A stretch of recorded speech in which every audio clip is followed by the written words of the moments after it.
Ini mohon maaf gabung lagi ya karena waktunya ya saya cari waktu ternyata kemarin mau saya pisah nggak bisa. Nggak apa-apa kita gabung ya.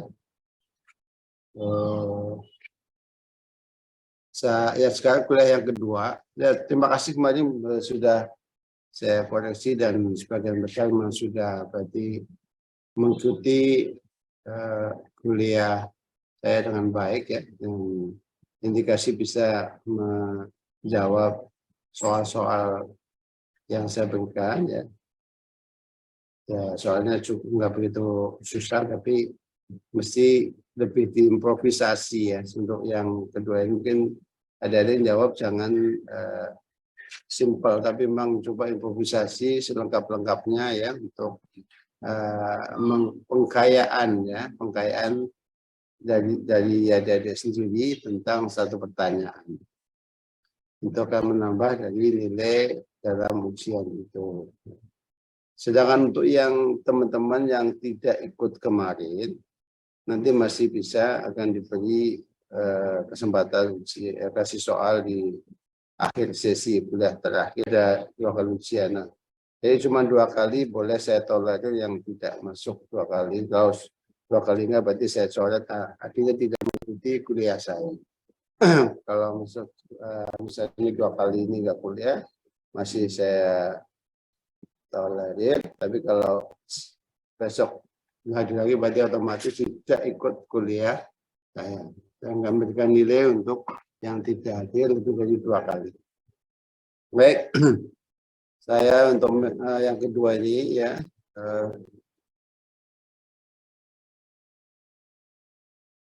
Sekarang kita mencoba melihat metode pelaksanaan korupsi untuk bidang jalan.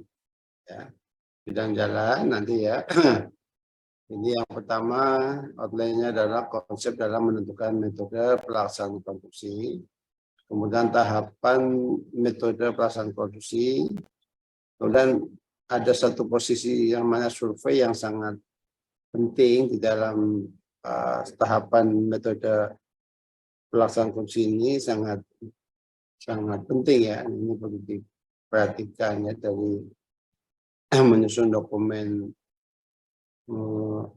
metode pelaksanaan korupsi itu mesti melakukan survei dahulu. Kemudian metode pelaksanaan korupsi berjalan jalan sendiri. Ya. Ini saya ambil perkerasannya karena fondasinya ya hampir sama ya. Kalau untuk jalan tertur memang kita ada pertama terdiri separate ya, ada base dan ada sub base ya, base dan perkerasan. Kalau untuk isi pavement bisa langsung base langsung perkerasan. Kemudian contoh pendalaman alat berat untuk memilih metode pelaksanaan korupsi. Di sini saya ambil contoh 2 alat aja ya. Namun banyak alat-alat yang bisa dipakai di dalam pelaksanaan pembangunan jalan. Kemudian yang seperti biasa di akhir sesi nanti saya kasih waktu 1 jam untuk mengerjakan soal dan tugas. Baik, ini konsep dalam menentukan metode pelaksanaan korupsi ya. Ini konsepnya ya. Ada 2 aspek yang sangat penting ya di dalam menentukan metode pelaksanaan korupsi. Ya, ini di sini berkaitan yang pertama adalah survei ya. Survei yang pertama seperti saya sampaikan terhadap 4 komponen performa project.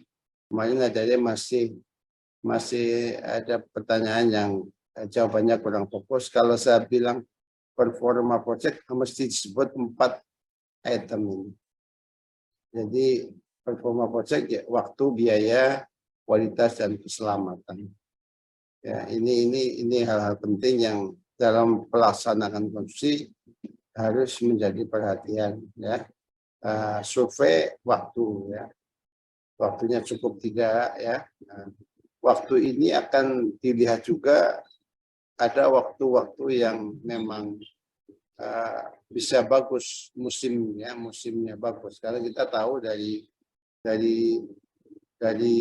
pengalaman atau ramalan cuaca tahunan kita tak tahu kapan akan datang musim hujan ya, musim kering. Jadi dari waktu misalnya kita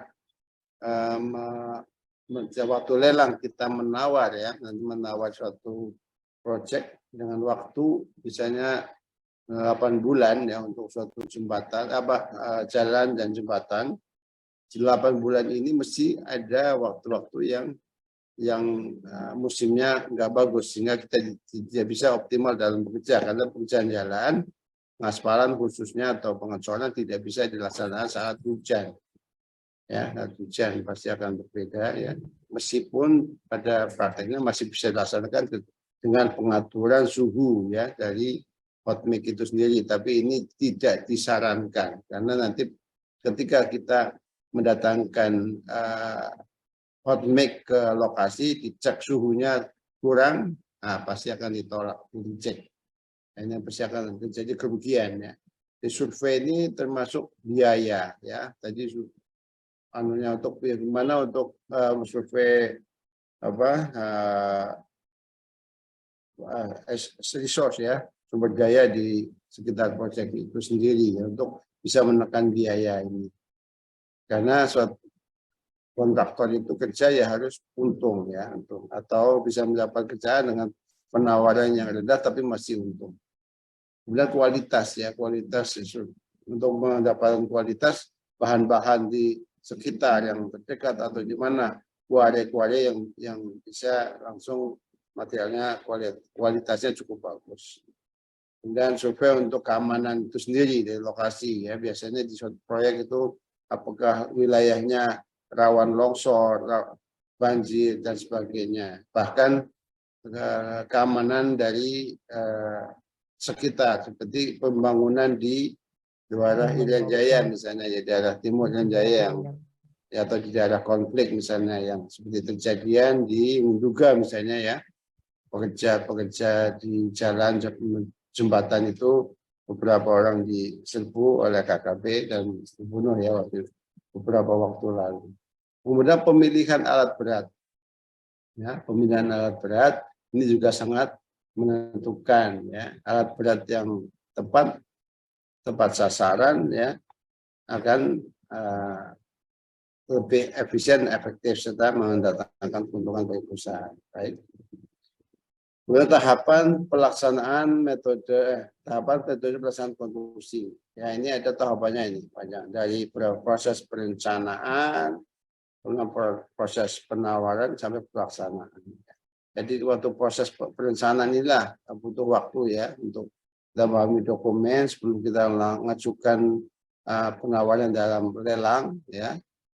Itu kita mesti harus mempersiapkan dulu. Tadi ini posisi survei ini yang sangat penting dalam construction method, menyusun construction method itu. Di sini pahami dulu dokumen ya, dokumen lelang ya. Kalau kita mau ikut lelang ya suatu proyek nanti dokumen paham. Kemudian perhitungan volumenya harus matang ya. Tadi saya katakan kebutuhan sumber dayanya dan sebagainya. Sehingga nanti ini juga waktu pelelangan hati-hati ya, faktor bunga ya, dan kita keadaan cash flow kita dan sebagainya. Kemudian ini yang saya katakan tadi, survei ya, salah satu hal yang sangat menentukan dalam pemilihan metode pelaksanaan konstruksi ya. Bahwa kegiatan survei aktivitas penting yang harus dilakukan baik pada saat tender maupun proses perencanaan proyek. Jadi mulai perencanaan maupun waktu lelang atau setelah menang pun kita juga harus lakukan survei kembali untuk memastikan bahwa apa yang kita rencanakan bisa kita laksanakan atau bisa dapatkan misalnya waktu survei sudah ada di seluruh kuare misalnya, ternyata waktu belum dilaksanakan ternyata tidak bisa dipakai misalnya ya dan sebagainya. Ini harus ada dan ada alternatif gitu ya. Jadi hasil kegiatan survei menjadi dasar pemikiran dan penetapan metode kerja dan kapasitas produksi yang akan digunakan pada proses pelaksanaan proyek. Nih ya, yang pertama tadi ya tentang pemahaman dokumennya, informasi kontraknya yang berkaitan dengan pelaksanaan proyek kontrak kita pahami dulu ya, kita pelajari. Kemudian informasi tentang sumber daya ya untuk waringnya, stok, harga dan transportasinya, jarak angkutnya ya itu dan untuk kebutuhan volume dan kebutuhan daripada sumber daya. Kemudian asumsi-asumsi ya, asumsi tentang informasi tentang asumsi yang untuk perencanaan itu termasuk referensi ya dalam teknik penyusunannya. Informasi tentang kondisi medan dan lingkungannya ya juga dipengaruhi dalam production method, penyusunan production method. Dan analisa teknik ya. Ini perlu informasi yang lengkap dalam menganalisa teknik itu sendiri. Ini form ya, form survei lapangan yang biasa digunakan, formatnya seperti ini ya dalam proyek-proyek umumnya ya. Ada checklist untuk menentukan kondisi ya existing lapangan agar mengetahui metode yang paling cocok dalam melaksanakan pekerjaan konstruksi. Ini biasanya seakan udah menang lelang ya. Ini survei setelah kita menang lelang. Jadi kita ada format-format seperti ini, kita cek kembali ya. Ini ada nama proyeknya, lokasi proyek ya, skop kerjanya apa, ya, ownernya siapa, konsultannya siapa, direksinya siapa. Ini betul luas tempat kerja ya, pelajari ya. Ini ada checklist di sini.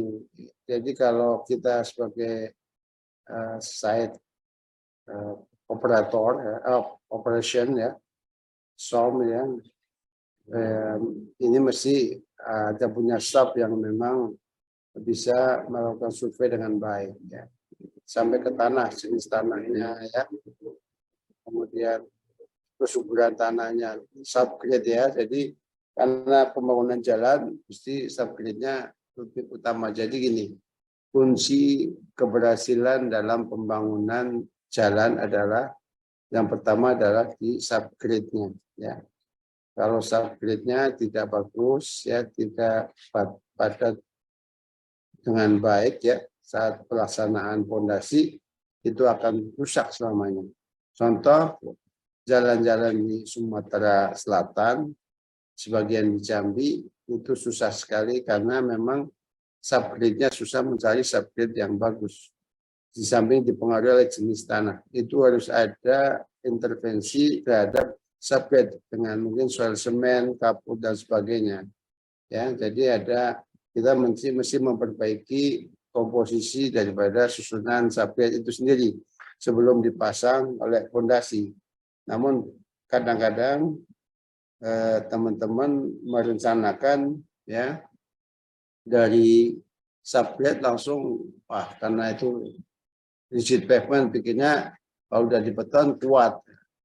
Padahal beton sekuat apapun kalau subgrade-nya dan fondasinya tidak kokoh masih akan rusak. Contoh jalan tol di Pejagaan di Brebes Tegal itu ya. Jadi kalau ada yang pernah jalan dulu ke sana, pertama tol itu selesai dibangun, baru dibangun sebulan 2 bulan sudah pada patah-patah. Itu karena subgrade-nya tidak betul. Misalnya kita membangun jalan dengan timbunan yang cukup tebal, tinggi ya, misalnya sampai lebih dari 2-3 meter, ini harus dilakukan pemadatan sesuai dengan mekanismenya, yaitu per layer ya. Nah, tidak boleh sekaligus ya 1 meter dipadati, itu nggak boleh. Pasti ada penurunan di samping konsolidasi berat daripada material itu sendiri. Artinya harus yang pertama diperhatikan nanti kalau membangun jalan ada tanahnya. Makanya perlu adanya survei kondisi tanah setempat ya. Dengan contoh pertimbangan hasil survei saya dapat di lapangan yang memiliki akses jalan susah dapat menghambat penggunaan dam terak. Ini juga survei di lokasi ya, aksesnya ya untuk mobilitas daripada material itu penting juga ya diketahui, karena kalau banyak hambatannya sekarang susahnya adalah biasanya apalagi di daerah timur sana kalau pembangunan itu melewati lahan atau jalan-jalan desa atau apa itu harus bayar gitu ya. Ada lahan kalau di Papua itu ada lahan suku namanya. Jadi setiap itu ada palang. Setiap proyek harus membayar tiap. Nah, ini juga harus diperhitungkan dalam kosti tadi ya, yang karena itu akan cukup besar pengeluaran untuk hal seperti ini. Tapi biasanya Bohir sudah tahu untuk daerah-daerah tertentu yang memang tradisinya seperti itu, sehingga ada di dalam perencanaan anggarannya ada masuk dalam perhitungan. Ini juga contoh survei ya untuk material lanjutannya tadi ya. Untuk materialnya ya, jadi survei dulu ya. Tadi petugas lapangan itu survei harga-harga material setempat ya. Cari yang termurah biasanya gitu ya. Cari yang termurah gitu ya. Kemudian juga survei untuk mendatangkan peralatan-peralatan. Kalau kita punya peralatan sendiri, tinggal mobilisasi. Kemudian kalau kita harus nyewa, mana yang terdekat ya, terdekat lebih murah biasanya gitu kan. Gitu. Kemudian pengangkutan baja biasanya. Kalau jalan, pekerjaan jalan untuk seat pavement khususnya atau ada jembatan, ini banyak kita mendatangkan misalnya jembatan Raka Baja ya. Kalau di Papua kita pakai angkat udara, pakai helikopter itu. Mengangkut material jembatan itu pakai helikopter, makanya sangat mahal sekali membangun di Papua. Ini contoh survei lapangan di lokasi-lokasi proyek ya, yang ini misalnya proyek air nih, bukan jalan. Yang sebelah kiri mungkin untuk lahan untuk trase jalan, kita lihat tanahnya seperti apa ya. Hasil survei harus dapat menjawab semua hal yang berkaitan dengan kebutuhan perencanaan, baik yang menyangkut perencanaan metode kerja, kebutuhan sumber daya, biaya, waktu, mutu, dan K3L tadi. Harus diusahakan seminimal mungkin perencanaan yang didasarkan kepada asumsi yang dasarnya harus seminimal mungkin. Jangan asumsinya enggak mendasar gitu ya, enggak jelas, itu diusahakan sekecil mungkin.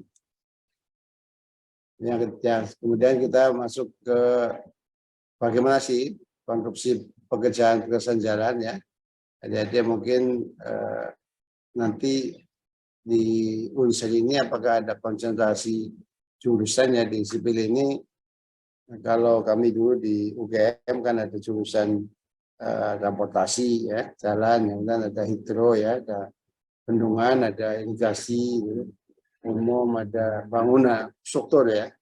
Kalau di jadi saya nggak tahu berapa jurusannya, tapi mestinya ini jurusan jalan mungkin masih yang biasanya sih masih tren biasanya ya untuk transportasi.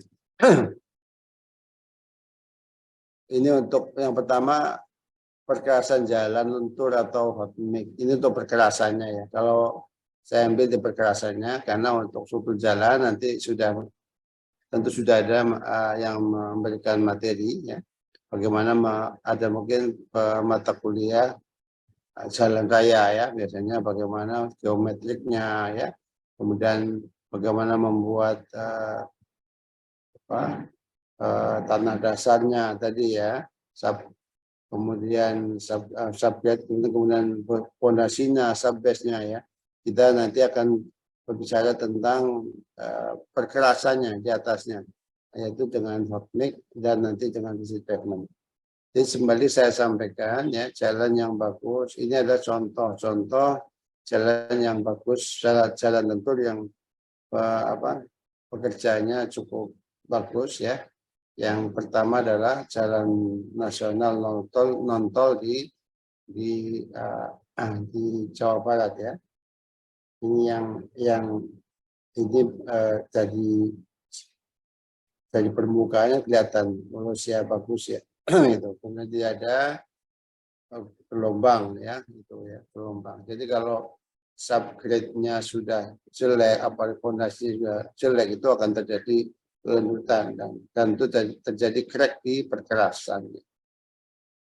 Ini kenapa lentur hot mix, karena ini terkait dengan bahan pengikatnya adalah aspal ya, aspal yang yang tunggu dulu, ini ada tadi contoh satunya adalah yang di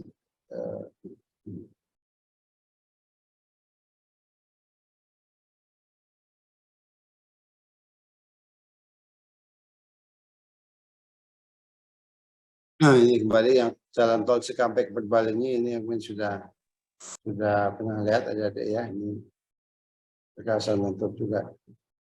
Baik, ya ini kelebihan jalan aspal ya.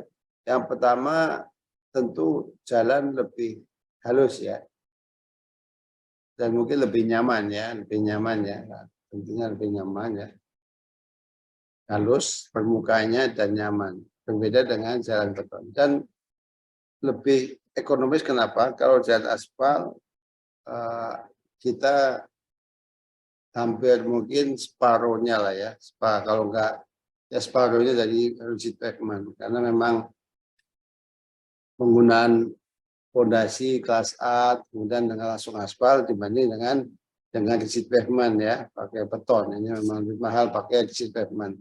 Kemudian untuk pengguna juga lebih murah pengguna jalan dengan aspal karena permukaan yang relatif lebih halus, maka ban tidak gampang aus gitu ya. Kalau jalan yang beton, jalan rigid pavement itu ban biasanya lebih cepat aus ya.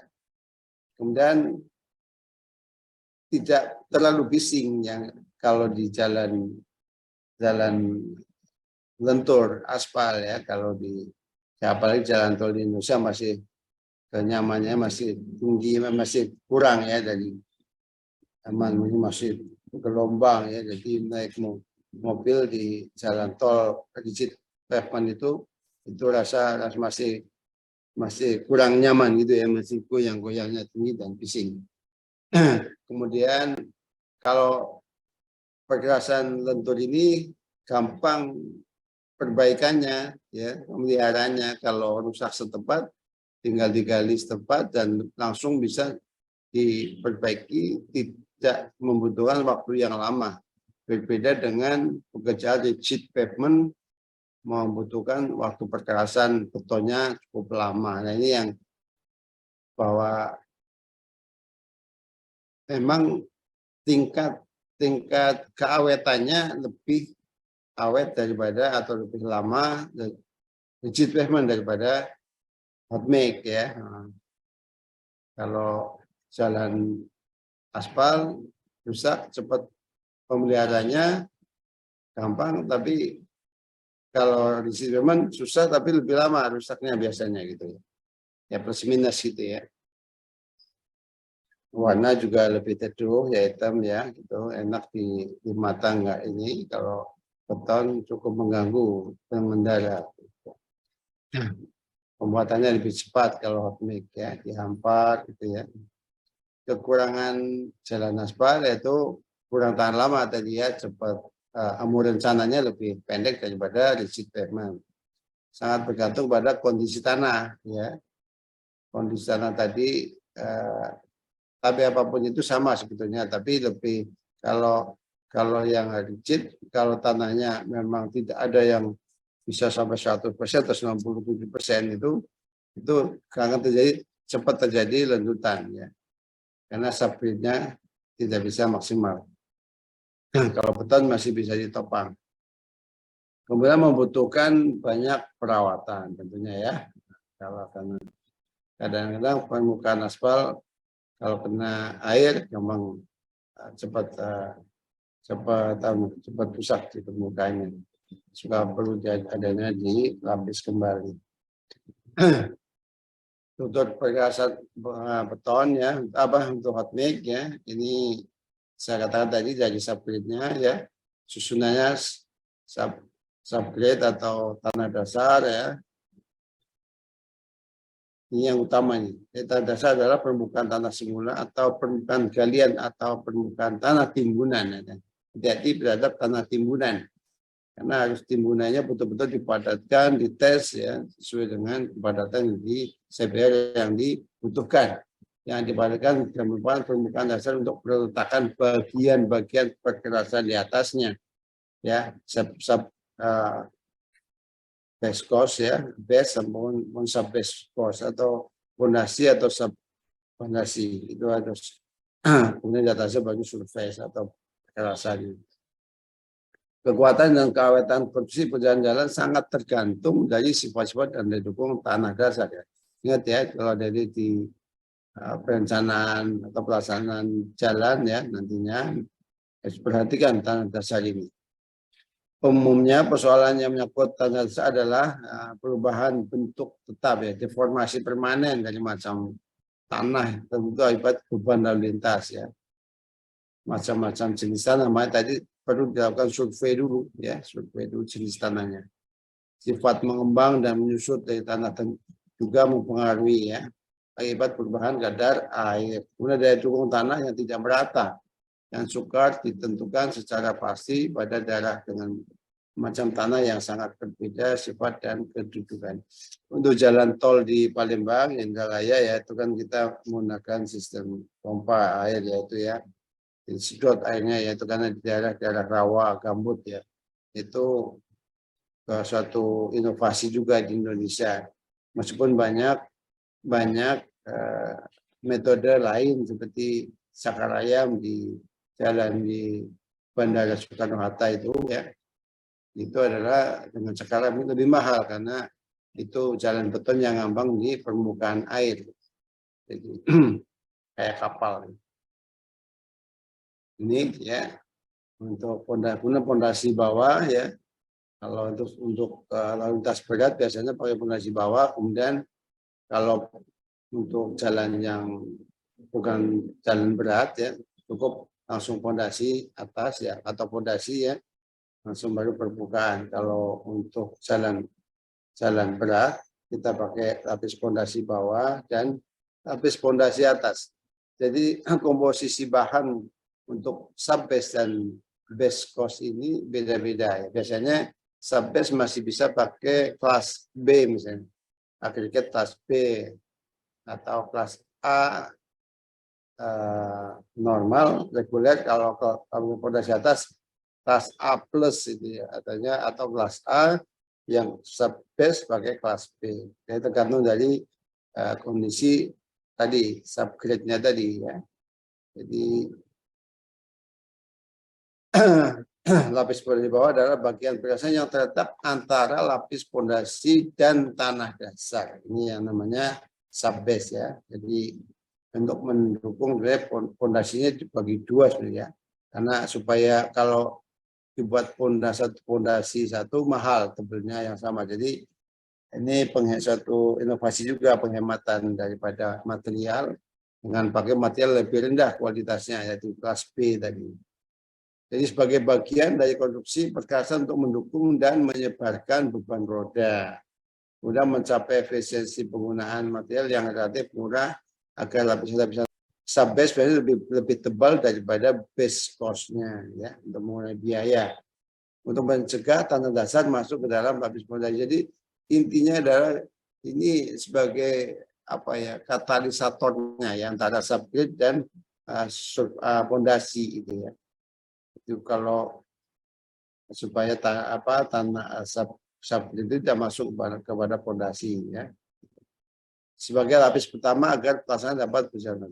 Kemudian untuk pondasi ya, pondasi atas ya adalah bagian perkerasan yang tetap atau pondasi atas ini biasa disebut pondasi gitu ya. Karena kalau pondasi bawah, pondasi atas itu pondasi, kalau pondasi bawah memang subbase ya. Jadi makanya istilahnya di aslinya subbase dan base course itu. Bagian perkerasan yang terletak antara lapis permukaan dengan lapis pondasi bawah tadi ya.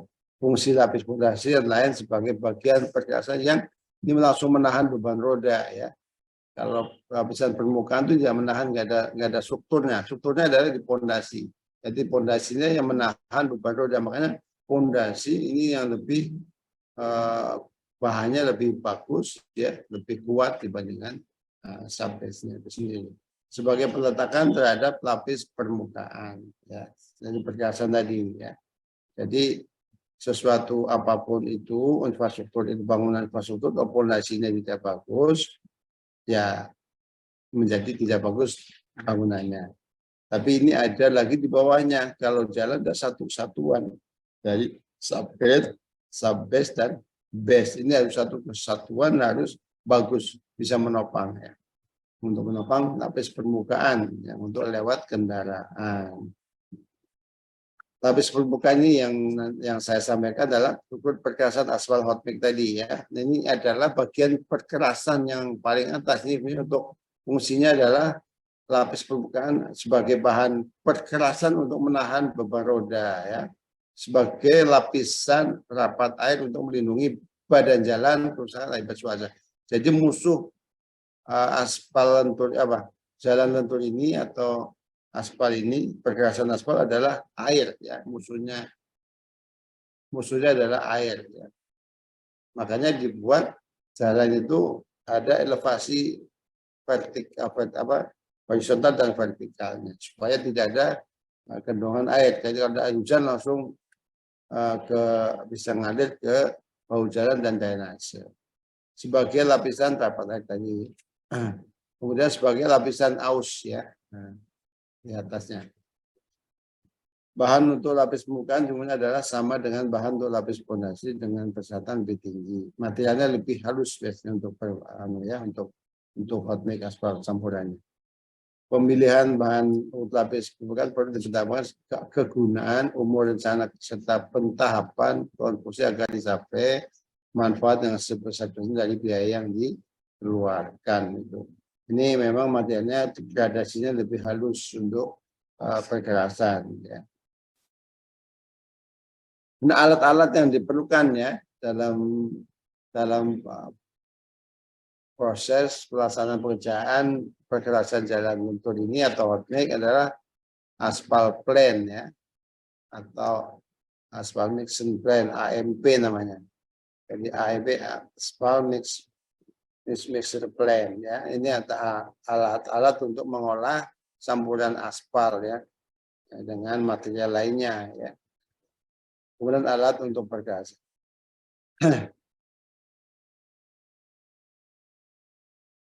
Kalau untuk beton namanya batching plan ya. Ini proses pelaksanaannya ini ya, tentu ini ya. Alat-alat yang dibutuhkan ya. Kita melakukan survei tadi ya, tentu tadi ada alat yang dibutuhkan untuk pembersih jalan dulu ya. Ini ada sweeper ya, atau broom ya. Fungsinya membersihkan lapisan perkerasan aspal dari debu yang ada. Ini untuk biasa pekerjaan untuk leveling atau overlay ya. Sudah ada aspalnya di ini atau perkerasan baru juga. Jadi base yang sudah padat kadang-kadang harus dibersihkan dari debu-debu itu.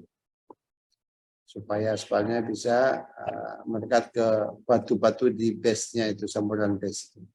Pengupasan ya. Ada juga melakukan pengupasan. Ini ada namanya grader, motor grader. Jadi kalau untuk leveling biasanya ya digunakan grader ini ya, memapas supaya lebih cepat ya. Mengupas tanah, pembentukan lapis fondasi dan pengamparan tanah timbunan ya, pengamparan. Ini namanya untuk pemadatan dibutuhkan vibratory roller ya. Ini ada ban karet, ada juga nanti untuk pas penggilingan aspal juga pakai karet semuanya. Ini untuk pemadatan, ada vibratornya ya, tekanan tertentu ya, untuk pemadatannya sesuai dengan yang disyaratkan. Ini alat-alat ya, pelapisan bawah, vibrator, kemudian juga alat dozer ini. Dozer juga bisa untuk mendorong, tapi dengan kapasitas yang untuk bahan-bahan lebih keras, misalnya ada batu-batuan gitu ya. Kalau tanah untuk leveling tadi dengan grader, biasanya yang untuk memapus rumput atau tanah-tanah tidak berbatuan pakai grader ya, paling lebih cepat karena roda karet. Kalau ini mendorong, mendatarkan ya, menyebarkan material, tapi biasanya yang dari batu-batuan banyak kan. Kemudian alat aspal distributor ini untuk coating ya. Coat itu untuk sebelum diaspal pakai ini. Ada spray penyebaran aspal untuk nyiram aspal jalan sebelum ditebarkan anunya outputnya ini dalam alat aspal finishernya ini. Jadi yaitu untuk menebarkan aspal pabrik tadi ya. Kemudian ada ini di bawah ini roller ini pemadatan pneumatic tire roller. Jadi dengan karet ya. Yang di atas masih pakai besi ya untuk nggak lebih padat ya. Setelah karet dulu ya dengan disiram air. Kalau pakai yang roda besi biasanya lengket. Kalau sudah agak padat dengan roller ini dipakai pada tandem roller ini. Jadi yang sudah diampal sebelumnya baru pakai tandem. Pertamanya pada pneumatic tire ini yang dilakukan ya. Kemudian ini contoh-contoh ya beberapa konstruksi jalan yang sudah dikerjakan mungkin sering dilewati ada ini di Lampung ada juga nih Simpang Kalianda ya cukup bagus ya ini Lampung ya. Cuma ini kelemahannya ini batas jalan dengan bahu jalan terlalu tajam ya rendah ini terjauh bahu jalan terlalu rendah ini bahaya sekali kalau ada pengguna roda 2 khususnya ya kalau dapat bisa juga tergelincir ini kalau mepet-mepet ya. Ini sering banyak ini jalan utama juga bahu jalannya yang tidak sempurna rata-rata ini ya. Makanya di batas kota Karawang ini malah mepet ya langsung nggak ada bahu jalannya di Cikampek. Jalan Slamet Riyadi Jawa Tengah. Ini di dalam kota ya, besok kota ini bahu jalannya langsung ini diaspal ya. Ini garis putih ini garis tidak putus berarti ini garis batas jalan ini karena untuk kendaraan roda 2 tapi kadang-kadang yang lonong ke jalur utama sering kecelakaan. Kalau yang jalan Lawean Jawa Tengah ini banyak parkir ya tadi sudah bahu jalan di garis masih parkir itu yang sering terjadi kecelakaan. Ini contoh-contoh ya di dalam kota maupun di luar kota. Ini ada air nih. Genangan air jalan Kedung Turi ini Kalimantan Timur ini yang membuat jalan lama-lama rusak ini. Mulai kan ada rembesan ke aspal, kelihatan basah ini. Ini udah sebentar lagi udah rontok nih. Ini yang dihindari hal seperti ini. Kalau pengawas jalan kalau udah seperti ini harus segera ditimbun ya di aspal ya atau di beton supaya tidak ada genangan lagi diperbaiki. Ini semuanya yang pekerjaan dari yang dikerjakan oleh Kementerian PUPR. Ya. Jadi jalan yang dibangun itu mempertimbangkan ya kenyamanan pengendara, kontur yang naik turun sehingga memudahkan pengguna aspal. Pengguna lalu lintas yang terkendali usianya lebih kecil 0,7 hingga kenyamanan aspal dapat dimaksimalkan. Ini contoh-contoh lagi ini udah kombinasi ini rigid pavement tapi ada juga yang langsung di atasnya diaspal karena jalan beton yang sudah tidak nyaman hanya dikombinasi di atasnya tetap dipasang dengan aspal. Ini biasanya di jalan-jalan tol yang sudah 2-3 tahun ya. Contoh-contoh jalan tol, jalan layang ya. Ini rata-rata rigid pavement ya kalau tol ya, apalagi elevated ini Cikampek ya. Di tol Cikampek juga mungkin ada sudah sering lewat di jalan elevated Cikampek. Jadi di Indonesia ini saya ceritakan bahwa pesatnya sekarang mendapat apresiasi ya dari negara-negara Asia maupun global tentang percepatan pembangunan infrastruktur di Indonesia. Pembangunan jalan tol ya sebelumnya itu ya sampai tahun 2014 itu kita hanya mempunyai panjang jalan tol kurang lebih 800 56 km itu sejak merdeka. Biasanya pembangunan jalan tol itu banyak kendala di pembebasan tanah. Tapi di masa Pak Jokowi ini ya, di periode pertama ya langsung digebrak dalam 5 tahun pertama 2.500 km jalan tol, dan itu bisa dilaksanakan. Artinya apa? Ternyata kalau kita memang bersungguh-sungguh ya dan memperbaiki tata kelola, yaitu regulasinya, pembebasan tanah, dan kesungguhan kita membangun, ternyata bisa ya.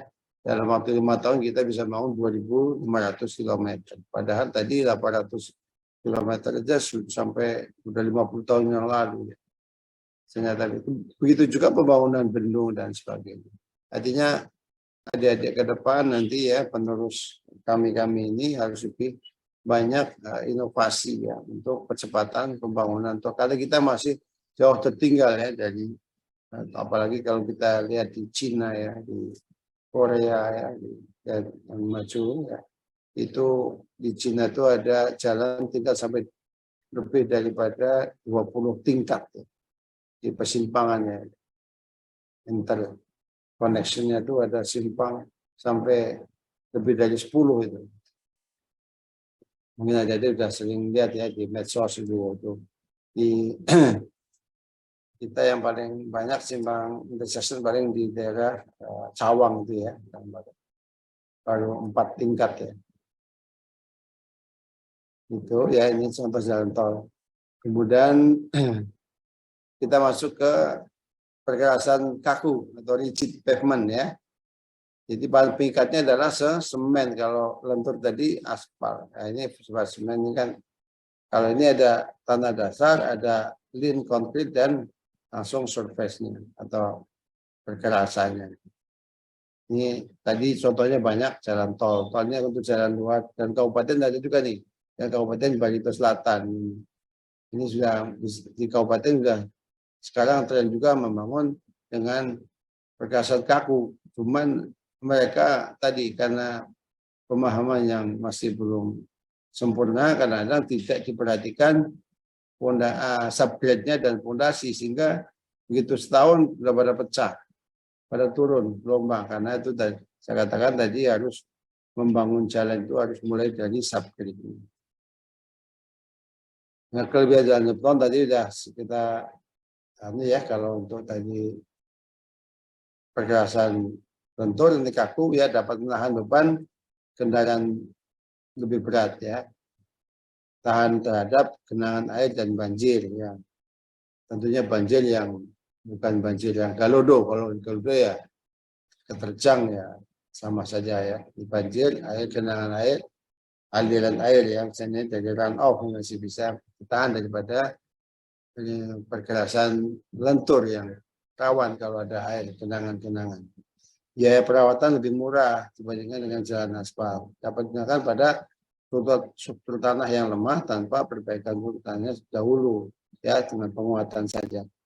Tapi apapun itu ya, kita jalan tadi saya katakan jangan dipaksakan jalan pavement kalau tanahnya sangat tidak stabil. Nanti terjadi crack, patah ya. Atau mahal struktur betonnya. Harus pakai pembesian yang lebih, pengadaan material lebih mudah didapat.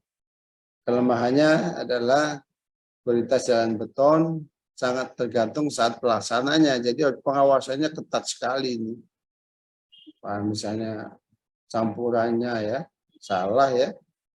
Kalau ke 400 ternyata cuma ketemu ke 225, wah itu umur rencana langsung turun ya. Biaya konstruksi jalan beton lebih mahal dibandingkan jalan aspal, utamanya pada jalan raya dengan kapasitas kendaraan yang tinggi. Kehalusan dan gelombang jalan sangat ditentukan pada saat proses pengecoran. Jadi ya umumnya ya kalau rigid memang lebih kasar tadi ya dibandingkan aspal, sehingga jadi secara ekonomis pengguna jalan juga lebih boros karena banyak lebih gundul, ya, lebih cepat gundul. Warna beton membuat suasana jalan menjadi keras dan gersang ya biasanya ya. Makanya untuk jalan-jalan rigid pavement setelah 3 tahun nanti dilapisin dengan aspal gitu. mata biasanya kurang kalau capek ya kalau jalan tol yang panjang itu ya.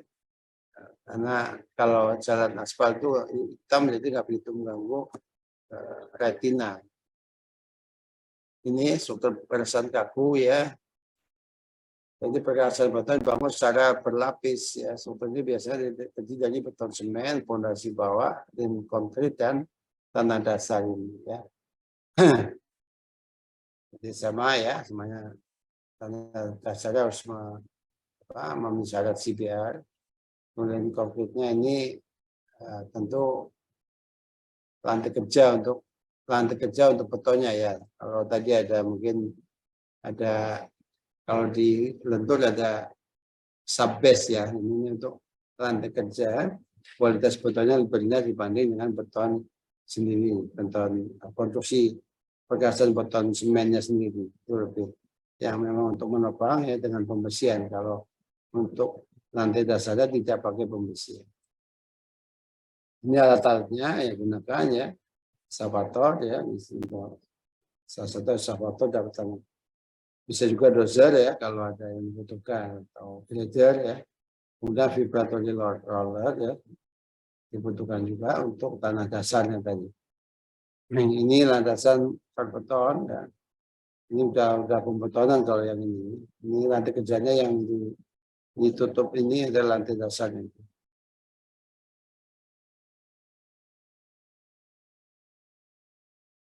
Ini pemasangan kerangka beton, ini besi pembersihannya ya. Kalau tanahnya kurang ya, bagus ya, ini pembersihannya harus lebih kuat, lebih banyak, lebih mahal ya. Jadi, tapi kalau subgrade-nya bagus ya, sebenarnya jalan beton itu pembersihannya cukup untuk tulang susut saja, bukan untuk konstruksi struktur ya, bukan struktur. Ini proses-proses pengecorannya, patching plan-nya, dan kalau bisa patching plan-nya itu yang tidak terlalu jauh ya jaraknya. Ini adalah proses pemadatan beton tahap akhir ya dengan alat transfer concrete finisher ya apabila dibutuhkan. Ini harganya cukup mahal juga yang itu. Ini contoh-contoh jalan beton ya di daerah maupun di nasional atau jalan tol. Ini jalan tol Lampung Palembang ini ya yang jadi sering mungkin lewat sini ya. Ada tol Balikpapan Samarinda ini, tol Manado Bitung ya, tol Cipali ya mungkin kalau Cipali itu sebagian lentur, sebagian rigid pavement. Yaitu di Cipali juga terjadi lentutan sudah waktu dibuka pertama kali mulus ya. Tapi begitu berapa bulan nah, terjadi lentutan itu tandanya adalah subgrade-nya kurang bagus atau pondasi. Sedikit lagi ya karena waktunya untuk ada mengerjakan soal nanti. Jalan nasional non-tol masih lebih banyak menggunakan fleksibel pavement ya karena kita keterbatasan anggaran ya. Namun untuk jalan tol malah lebih banyak menggunakan rigid pavement karena itu ada investasi dan sudah dalam perhitungan masuk ya bisa kembali uangnya nanti. Tapi semua itu juga mempertimbangkan volume kendaraan ya, yang lebih tinggi. Kalau di daerah pelabuhan misalnya jalan menuju ke pelabuhan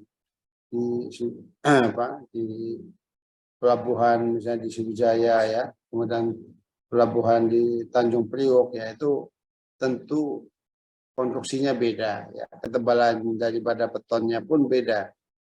Jadi saya sampaikan ada rekayasa selam yang kebetulan anak saya itu dulu waktu kuliah S2 di UI ya dari situ UI struktur ya dia menemukan suatu rekayasa selam yang bisa meningkatkan kekuatan dari jalan beton itu tapi ketebalannya lebih tipis. Dia langsung kerja di Rekin difasilitasi penelitiannya menemukan inovasi dengan rekayasa selam dengan tebal jalan Pusri gitu ya, di Pupuk Sriwijaya itu contoh proyeknya ke pelabuhan itu karyanya waktu itu tebalnya hanya 17,5 cm, tapi kekuatannya bisa 2-3 kali lipat daripada jalan yang normatif biasanya tebal 35 cm atau 30 cm. Itu kita bisa lakukan dengan rekayasa selam itu. Itu adik-adik juga bisa lakukan itu, inovasi-inovasi itu ya, untuk mengurangi biaya tapi meningkatkan kekuatan. Kalau di perusahaan PT Rekayasa Industri itu yang tempat anak saya bekerja itu, pegawai mudanya itu ditantang untuk menemukan inovasi. Jadi dalam setahun kalau tidak menemukan inovasi akan dikeluarkan. Jadi di Rekayasa Industri itu banyak inovasi-inovasi pembangunan infrastruktur, ya, baik jalan dan lain sebagainya. Ini pemilihan, tunggu saya kembali tadi. Kita masuk ke yang terakhir adalah pendalaman alat berat ya, memilih metode pelaksanaan tentu kaitannya dengan alat ini. Saya contohkan di sini kenapa alat doser dan eskavator. Tadi sudah saya sebutkan gunanya. Ini salah satu doser ya, ini untuk memindahkan bebatuan ya, atau tanah hingga 91 meter. Ini untuk mengupas, misalnya mengupas ya dari daerah pebukitan ya atau daerah yang untuk cut off itu ya, itu tapi berbatuan. Kalau yang tadi grader tadi yang tanahnya tidak berbatuan, batuan kecil-kecil masih bisa didorong. Kalau ini harus yang berbatuan ya, ini harus pakai ini. Tapi kalau berbatuannya lebih banyak lagi ya pakai eskavator. Itu nggak bisa didorong tapi digali. Jadi pemilihan alat sangat dipengaruhi oleh kebutuhan daripada konstruksi di lapangan. Ini salah satu doser ya, membuka jalan bebatuan, menyebarkan dan meratakan timunan tanah atau bebatuan. Ini saya dulu pertama kerja ini saya familiar dengan bahan, saya bisa mengoperasikan langsung. Dulu saya kerja di Padang dulu, di kabupaten dulu saya kalau gantian sama operatornya sampai saya naik, saya kerja mengoperasikan alat dozer ini. Saya pakai dozer D10 waktu itu yang besar. Ini membersihkan dataran dari lubang tambang dan membantu mengisi muatan pada traktor pencakar. Membersihkan tanah dari kayu. Jadi adik-adik tadi kalau di proyek itu nggak apa-apa juga kita pelajari cara mengoperasikan alat ini. Jadi mengoperasikan alat itu tidak sekedar bisa menjalankan, tapi efisiensi karena alat itu mahal sewanya. Jadi waktu sangat menentukan. Jadi bagaimana hitungan swingnya ya, mundurnya, majunya karena pengaruh terhadap BPM dan spare part-nya. Jadi teknis mekanisme maupun strategi untuk mengoperasikan alat berat sebagai engineer dia harus menguasai. Bahkan saya dulu sampai belajar mengoperasikan, jadi mencontohkan sama operator ini loh yang benar kerjanya gitu ya. Jadi tidak hanya menyuruh saja. Ada baiknya ada juga kalau bekerja di lapangan belajar kesempatannya mengoperasikan alat-alat berat itu. Ini jenis dozer ya, ada crawler, ada well ya. Ini biasanya yang dengan ban karet ya. Ini untuk daerah-daerah supaya mendorong untuk transportasinya tidak perlu diangkut dengan dump truck gitu ya. Ini bisa mobile ya. Untuk daerah-daerah perkotaan itu ya. Ini cocok ya. Untuk crawler itu hanya dapat digunakan untuk beberapa jenis tanah. Pasir halus akan mempercepat jalannya roda gear tadi. Ini dapat digunakan pada hampir semua medan kalau yang crawler ini yang roda besi ini. Dapat digunakan pada dataran halus dan permukaan berlumpur ya, karena memiliki tekanan dan ini daerah lumpur bisa. Tapi saya pernah di daerah rawa ini juga hati-hati tenggelam itu ya. tenggelam nggak bisa naik, hanya ditarik pakai kren ya. Jadi juga harus diperhatikan juga surveinya tadi. Untuk daerah rawa ya tidak cocok harus pakai eskavator ya. Ini untuk jarak pendek ya. Kemudian roda besi karena dapat menangani tanah yang lengket. Kecepatannya rendah 5-10 mph. Dapat mendorong muatan yang lebih besar. Kalau yang well itu juga digunakan untuk tanah keras, beton, dan tanah kasar yang memiliki butiran tajam. Baik gunakan dataran tinggi dan lereng, permukaan akan licin pada musim hujan. Ini hati-hati karena bahan karet ya. Baik gunakan untuk jarak jauh ya. Tanah kering, kecepatan bisa 8-25. Ini komponen penting dalam dozer yaitu blade itu pisaunya itu ya bisa swing, bisa diatur itu ya, mau gerakannya untuk mendorongnya tadi ya, atau bilah ya, bisa fungsinya bisa diberdirikan ya, bisa di tilt, pitch dan angel gitu. Ini ya komponen-komponen dozer ya. Contoh penggunaan dozer untuk stripping, untuk backfilling, spinning, slot crossing, dan slot. Ini yang bisa dilakukan dengan menggunakan dozer. Bisa juga land clearing ya. Ini ada rumusnya, produksi per hektar per jam ya.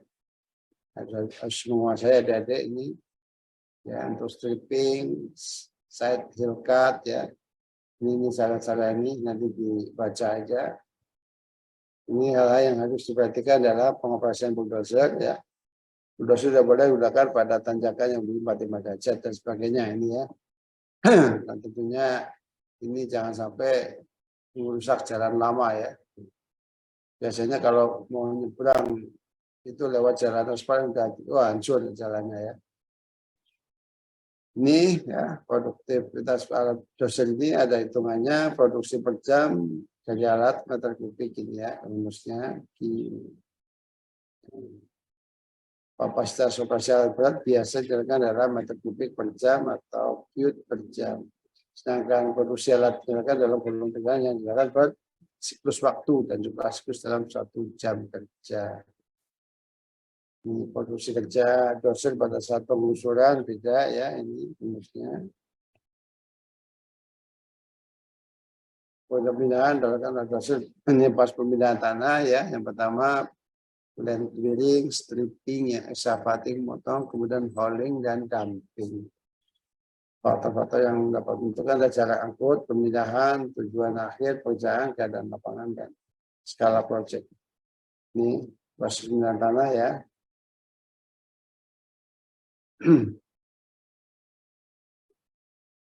Alat berat, ini alat-alat ini ya yang bisa dipakai untuk beberapa alat berat lainnya ya.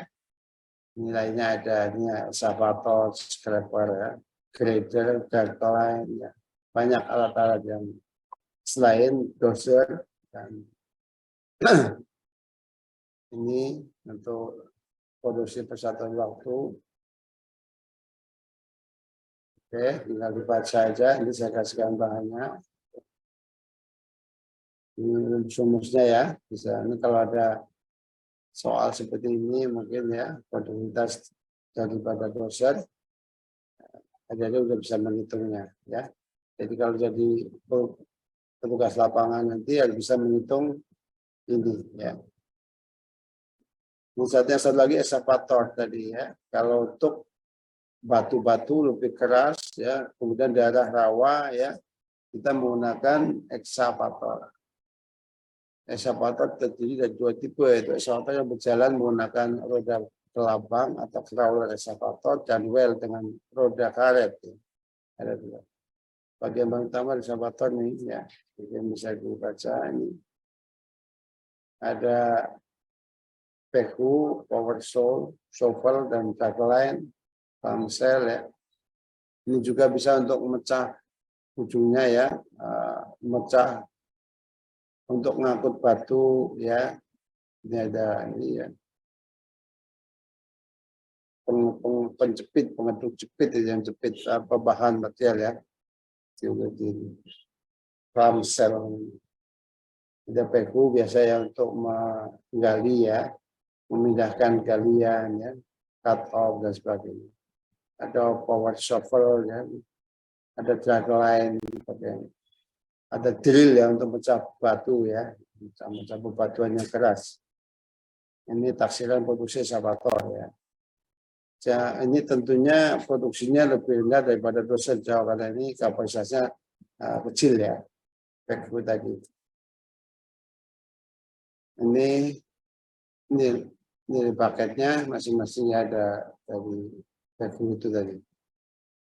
Ini hasil produksi tadi.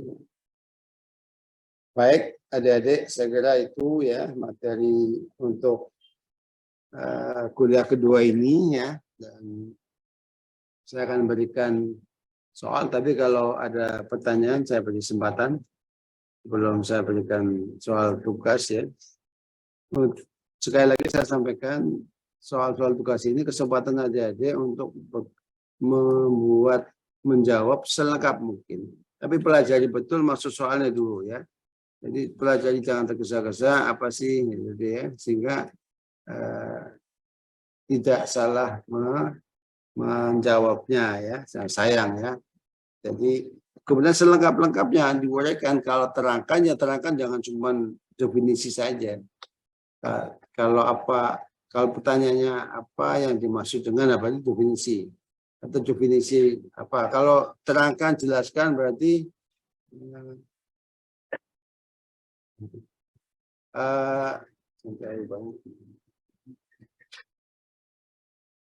jadi diuraikan selengkap-lengkapnya ya. Jadi improvisasi ya, referensi lain boleh lah ya, itu untuk menambah nilai lebih sempurna.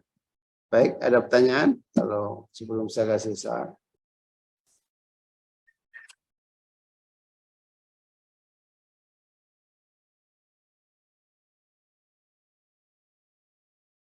Kalau ada kunjungan kerja ya ke pekerjaan jalan tol di Trans Sumatera, saya kira bisa ketua kelas itu bisa mengusulkan itu. Nanti kalau saya bisa memfasilitasi ya, untuk bisa studi atau bukan kerja lapangan ya, kunjungan lapangan aja, lihat bagaimana sih cara mengerjakan jalan tol ya, di Sumatera, yang dekat dari Sumatera itu ya. Baik, kalau nggak ada pertanyaan, saya akan berikan soalnya. Ya. Ini ada 5 pertanyaan, ya semua nggak susah, ya. Cuma saya butuh karena kalau tadinya saya buat soal hitung-hitungan, tapi nanti mungkin untuk dua dosen lainnya aja. Saya untuk narasinya aja, untuk soal-soal yang bisa ada lebih membantu nilai. Tolong ya, ini ada jelaskan, terangkan, uraikan. Jadi apalagi saya sebutkan, jelaskan secara lengkap, selengkap-lengkapnya. Ya, silakan adik-adik mengajarkan, waktunya bisa sisa waktu lah, kan sampai 4:30 ya kalau salah ya, 4:30 ya, berarti sampai 4:30 ya, silakan nanti dikumpulkan. Terima kasih, selamat mengerjakan tugas dan sukses buat adik-adik semuanya ya. Terima kasih. Assalamualaikum warahmatullahi wabarakatuh.